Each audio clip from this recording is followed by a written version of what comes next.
سب سے پہلی بات تو یہ کہ جیش العدل یا جندولہ جو ہے جس کی پیرنٹ آرگنائزیشن ہے وہ پاکستان کے خلاف بھی کام کرتی رہی ہے. اگر آپ کو یاد ہو PC3 اورین کا جو واقعہ ہے اس کے اندر بھی جو پہلا گروہ تھا اس کے اندر جو ایرانی بلوچ جو ہیں وہ انہوں نے آ کے PC3 اورین کے اوپر اس کے اندر وہ ملوث تھے. اور ظاہر سی بات ہے جو PC3 اورین تھا وہ ہندوستان کے خلاف استعمال ہو رہا تھا. تو اس کا مطلب یہ ہے کہ IGRC کے جو روابط ہے انٹیلیجنس ایجنسی کے ہندوستانی انٹیلیجنس ایجنسی کے ساتھ بہت زیادہ ہیں, کوئی عام تعلقات نہیں ہیں. اگر PC3 اورین جو ہے ایک ظاہر ہے ایک آپ کا ایک عسکری ٹارگٹ تھا اور اس کے اوپر اگر وہ ملوث تھے تو ظاہر ہے کوئی عام بات نہیں ہے. دوسری بات یہ ہے کہ ایران کی طرف سے ہمیشہ یہ کہا جاتا ہے کہ شاید پاکستان اس کی پشت پناہی کرے, لیکن پاکستان نے جتنی قربانیاں دی ہیں دہشت گردی کے خلاف مہم جوئی میں شاید کسی اور ملک نے دنیا میں نہیں دی ہیں.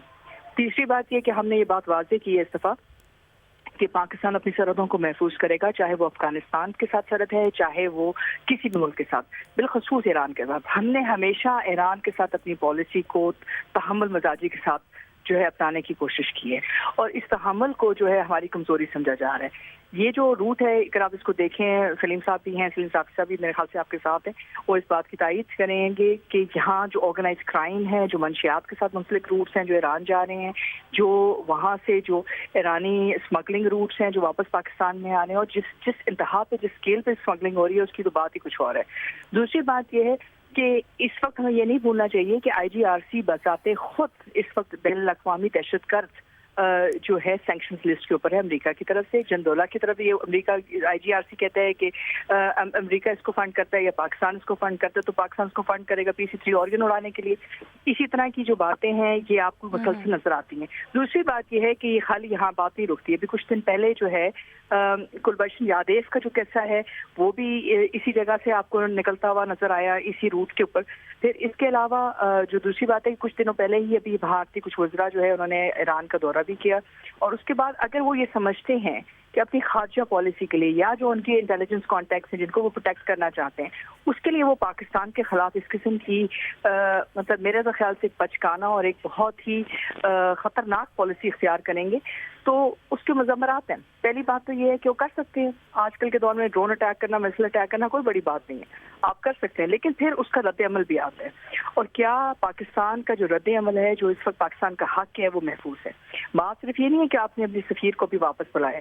کیا یہ بات درست ہے کہ آپ جس کے پاس کوئی مسائل ہے, جس کے پاس کچھ ہے, وہ اپنا ایک نام نہاد مفروضہ بیانیہ بنائے, اندرونی اپنے جو بھی خلفشان ان کو دور کرنے کے لیے استعمال کرے, 2 پاکستانی بچے شہید ہو جائیں اور اس کے بعد 3 بچیاں زخمی ہو جائیں, اور آپ کہیں یہ درست ہے؟ یہ کافی ہے کہ جی ہم ایران کے ساتھ بہتر تعلقات چاہتے ہیں, ہمیں اس کو دیکھنا چاہیے. ہاں پاکستان اپنی خارجہ پالیسی کا اثر نو جو ہے جائزہ لے رہا ہے. پاکستان نے بہت حد تک افغانستان کے ساتھ نرمی برتی ہے, بہت حد تک ایران کے ساتھ کی ہے, بہت حد تک باقی ممالک بالخصوص ہندوستان کے ساتھ کی ہے, اور اس کا نتیجہ کیا ہوا ہے؟ سوائے پاکستان کو دہشت گرد بین الاقوامی سطح پہ دکھانے کے یا اپنے جو انٹرنل چیلنجز ہیں یا اپنی جو فورن پالیسی کی جو ان کی گٹ جوڑ ہیں ان کو محفوظ کرنے کے لیے انہوں نے پاکستان کے خلاف ایک بین الاقوامی بیانیہ بنایا ہے, ایک جھوٹ پہ مبنی. اور ابھی جو ہے یہی جیش العدل کہہ رہے ہیں کہ یہ ہو سکتا ہے کہ IGRC کا ٹارگٹ سستان کے اندر ان کے ایک اور ٹارگٹ کے اوپر تھا اور یہ میزائل غلطی سے پاکستان چلا گیا.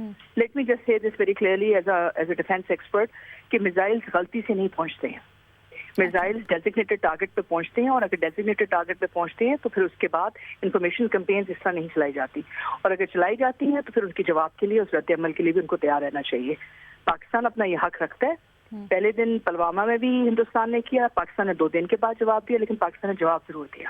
اب اس بات کا فیصلہ جو ہے ایرانی حکومت کو کرنا ہوگا کہ ان کے لیے ہندوستان زیادہ اہم ہے, ان کے لیے ہمسایہ ممالک زیادہ اہم ہے, یا ان کے لیے وہ تقریباً 900 سے 90 جو اینٹیز ہیں جو اس وقت بین الاقوامی سینکشنز لسٹ کے اوپر ہیں, اور بالخصوص ایرانی عوام زیادہ اہم ہے جس کے اوپر وہ سینکشنز اور ہر راستہ بند کر رہے ہیں.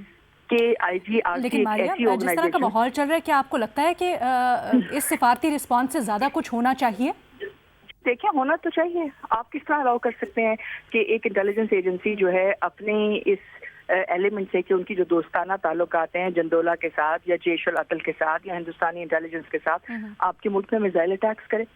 اور آپ کے بچے مارے اور اس کے بعد آپ کہیں کہ جی ٹھیک ہے ہم ایران کے ساتھ بہتر تعلقات چاہتے ہیں, ہمارے کمیونیکیشن چینلز موجود ہیں, لیکن ایران اس پہ سفارتی طور پہ نہ شرمندہ ہے, نہ انہوں نے کوئی وضاحت کی ہے, نہ انہوں نے اس کی معافی مانگی ہے, اور آپ کہیں کہ دس از ایکسیپٹیبل بیہیویئر. آپ مجھے بتائیں کہ بطور پاکستانی آپ کیسے کہیں گے؟ کیا آپ اپنی سرحدوں کو محفوظ نہیں کرنا چاہتے؟ کیا آپ اپنا یہ فیصلہ نہیں کرنا چاہتے ہیں؟ اور اگر آپ نے اتنی سخت اتنی مشکل جنگ لڑی ہے تو کیا اس کے بعد آپ مسلسل اپنے لوگوں کو اس ترجیحات کے اوپر کہ آپ بہتر تعلقات چاہتے ہیں, آپ ہر حقیقت کو چھپائیں گے؟ آپ نے ہر حقیقت کو چھپایا ہے, اس کا نقصان کیا ہوا ہے؟